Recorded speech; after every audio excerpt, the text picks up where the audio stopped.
Dear friends, ഇന്ന് നല്ല മധുരമുള്ളൊരു സ്നാക്കിൻ്റെ റെസിപ്പിയാണ് മധുര സേവ. ഇതിനധികം ഇൻഗ്രീഡിയൻസ് ഒന്നും വേണ്ട, അതുപോലെ നമുക്ക് പെട്ടെന്ന് ഉണ്ടാക്കിയെടുക്കുകയും ചെയ്യാം. നമുക്ക് വീഡിയോ ഒന്ന് നോക്കാം. ഇതിനായിട്ട് ഞാൻ 1 കപ്പ് അരിപ്പൊടിയാണ് എടുത്തിരിക്കുന്നത്. ഇത് വറുത്ത അരിപ്പൊടിയാണ്, നൈസ് പൊടിയാണ്.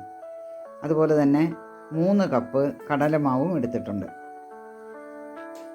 ഇനി നമുക്ക് ഈ കടലമാവും അരിപ്പൊടിയും കൂടി ഒന്ന് മിക്സ് ചെയ്തെടുക്കാം.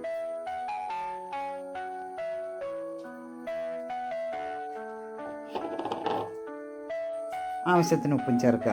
ഉപ്പിച്ചിരി കുറച്ച് മതി, കാരണം മധുരം നമ്മൾ ചേർക്കുന്നതാണല്ലോ.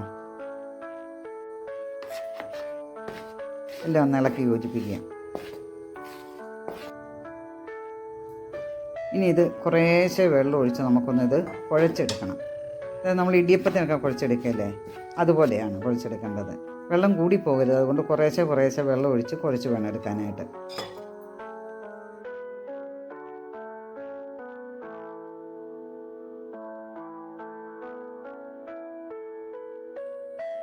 ഒരല്പം വെള്ളം കൂടെ വേണം.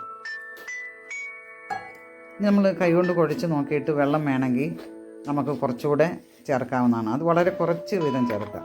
ഇനി നമുക്ക് കൈകൊണ്ട് കുഴച്ചൊന്ന് നന്നായിട്ട് മയപ്പെടുത്തിയെടുക്കാം.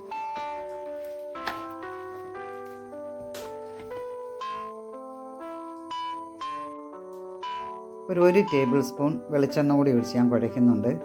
ഇത് നിർബന്ധമില്ല, ഇതുകൊണ്ട് മയം കിട്ടാൻ വേണ്ടിയാണ്. ഞാൻ അത് ഒഴിച്ച് നല്ലതായിട്ടൊന്ന് കുഴച്ച് വയ്ക്കുക. നമുക്കൊരു പാത്രം വെച്ചൊന്ന് മൂടി വെക്കാം. ഒരു ചീനച്ചട്ടി അടുപ്പത്ത് വെച്ച് ചൂടായിട്ടുണ്ട്. അതിലേക്ക് ആവശ്യത്തിന് വെളിച്ചെണ്ണ ഒഴിക്കുക. ഏതെങ്കിലും കുക്കിംഗ് ഓയിൽ മതി, വെളിച്ചെണ്ണയിൽ ഉണ്ടാക്കുമായിരിക്കും രുചി.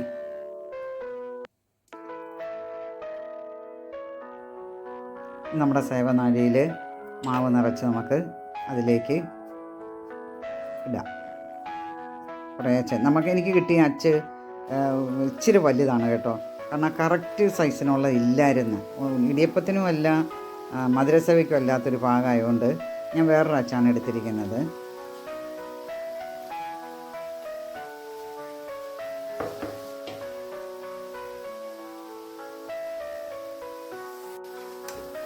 നമുക്കൊന്ന് മറിച്ചിടാം.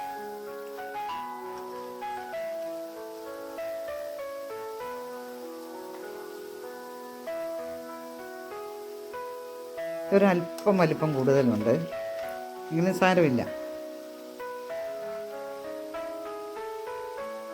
തീയൊന്ന് കുറച്ച് വെക്കണം, അല്ലെങ്കിൽ അങ്ങനെ പെട്ടെന്ന് അങ്ങ് കരിഞ്ഞു പോകും.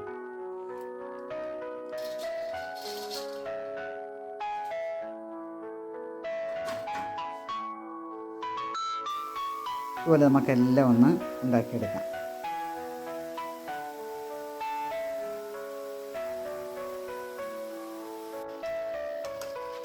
അടുത്ത സെറ്റും റെഡിയായി.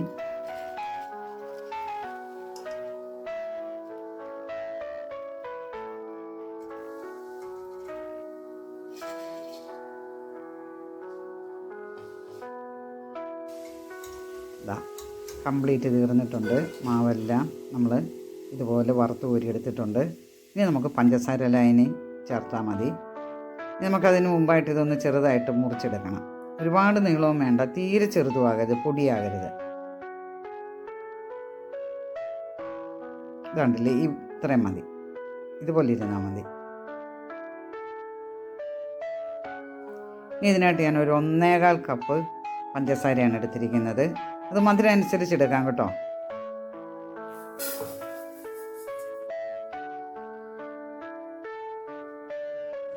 ഇതിലേക്ക് ഒരു 1/2 കപ്പ് തന്നെ ഇല്ല കേട്ടോ വെള്ളം.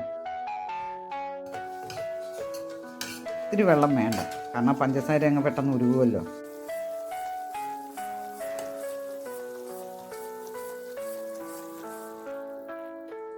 പിന്നെ നമ്മൾ തൊട്ട് നോക്കുക, അപ്പോൾ ഒരു നൂൽപ്പരുവായോ എന്നറിയാം. നമ്മൾ ഒഴിക്കുമ്പോഴാണല്ലോ ഒരു നൂല് പോലെ വരും. നമ്മൾ തീ കുറച്ച് വെക്കുക. ഇതായിട്ടുണ്ട്. നമുക്കിതിലേക്ക് ഏലക്കാപ്പൊടി ചേർക്കാം. ഇത് 1 ടീസ്പൂൺ ഏലക്കാപ്പൊടി ഉണ്ട്.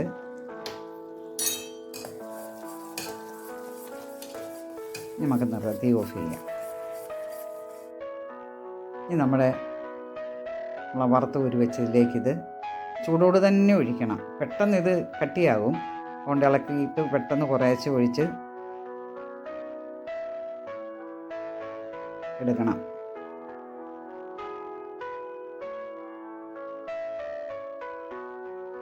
കുറേശ്ശെ ഒഴിച്ച് പിന്നെ ഇളക്കുക.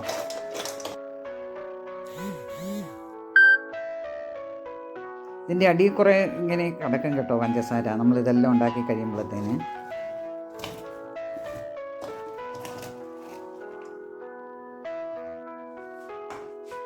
ഞാനൊരു കുറച്ച് പഞ്ചസാര പൊടിച്ച് വെച്ചിട്ടുണ്ടായിരുന്നു.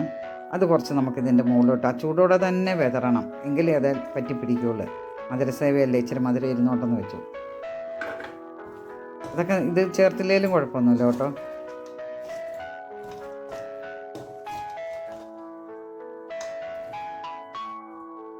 അല്ല, അതിനിലേക്ക് ഇതങ്ങ് പറ്റി പിടിക്കും. അതൊരു നല്ലൊരു കോട്ടിങ് ആവും പഞ്ചസാരയുടെ.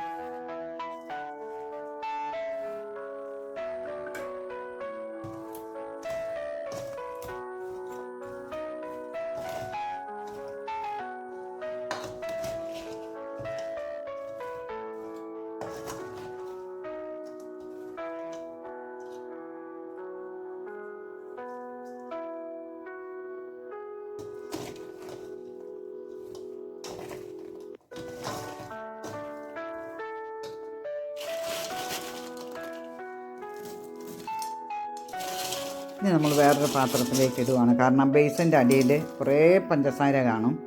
അതായത് നമ്മളെ പൊടിയും ലായനിയും എല്ലാം അതിൻ്റെ അടിയിൽ കിടക്കും. അപ്പോൾ അതിൽ നമ്മൾ വേറൊരു പാത്രത്തിലേക്ക് അത് കോരി മാറ്റാം.